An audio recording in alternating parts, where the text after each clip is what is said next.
Tout a commencé par des rencontres que j'ai faites avec des personnes de plus de 70 ans qui, au détour d'un repas de quartier, au détour de rencontres que j'ai faites dans l'Ain, dans un milieu assez rural, euh, et qui se sont mis en fait à me raconter leur guerre d'Algérie.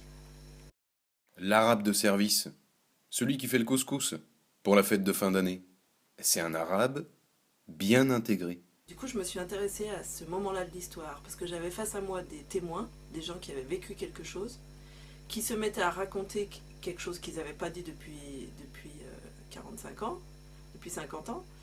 Et je me suis dit peut-être que c'est le moment de transmettre cette parole et d'en parler. Il faut réduire nos dépenses. Parce que c'est tout l'équilibre de notre système social qui est en cause. Et donc, Alors j'ai convié un auteur qui s'appelle Sébastien Joannès, qui est un auteur avec qui j'avais très envie de travailler.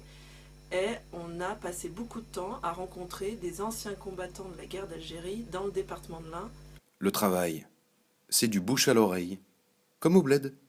Ceux qui ont du travail, ils font rentrer leur famille. Mais ceux qui ont personne qui travaille, ils n'ont pas la chance.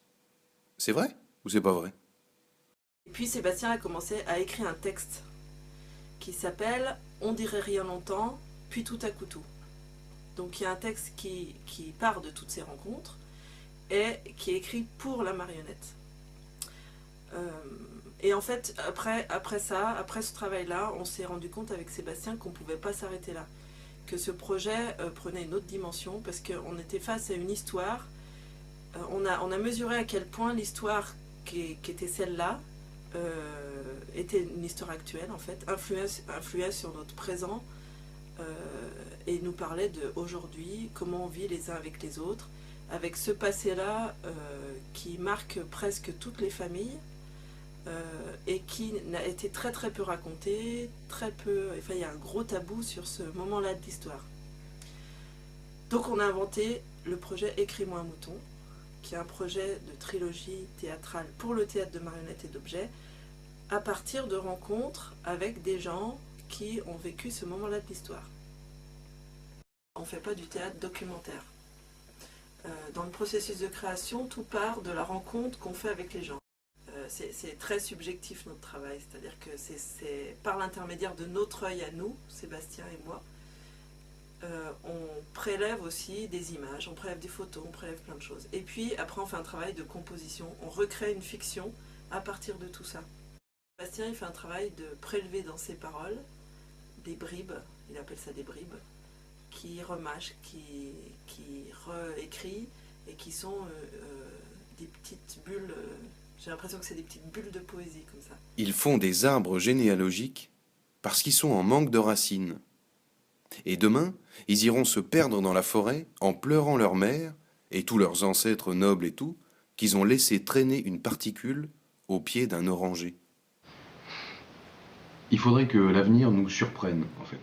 Il faudrait que, d'abord, qu'on n'en sache rien, et puis qu'on le découvre petit à petit. Il faudrait qu'on puisse inventer un avenir qui soit complètement inattendu. On n'en croirait pas ses yeux au début, c'est un grand jeu vidéo. De bric et de broc, hein, le jeu vidéo. On n'en croirait pas ses yeux au début, c'est une science-fiction pour des marionnettes.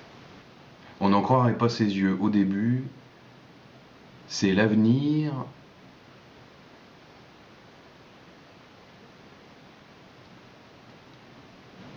on n'en croirait pas ses yeux au début, c'est quelque chose entre Philippe Cadic et les Monty Python. On n'en croirait pas ses yeux au début, c'est un grand soleil de chaque côté.